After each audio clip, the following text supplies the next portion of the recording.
हाथ सीता चिठिया जे लिखली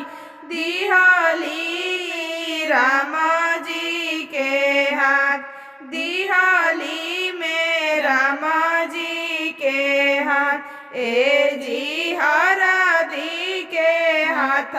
सीता चिठिया जे लिखली दिहली में राम जी के हाथ दिहली में राम जी के हाथ ए जी मुसुकी मुसुकी राम जी चिठिया जे पढ़ल अते काहे सीता व्याकुल अते काहे सीता व्याकुल ए जी सीता के पापा कठिन व्रण ठनले हो सीता के धनुष बनाए सीता के धनुष बनाए ए जी जंगल झाड़ से मुनि लोग आवाले धनुष के छुई छुई जाए ए जी जंगल झाड़ से मुनि लोग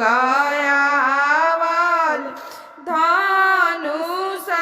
छुई छुई जाए ए जी अयोध्या नगरिया से अइले राजा रामचंद्र धनुष कैले तीन खंड धनुष कैले तीन खंड ए जी जय जय बोले जनकपुर के लोगवा हो सीता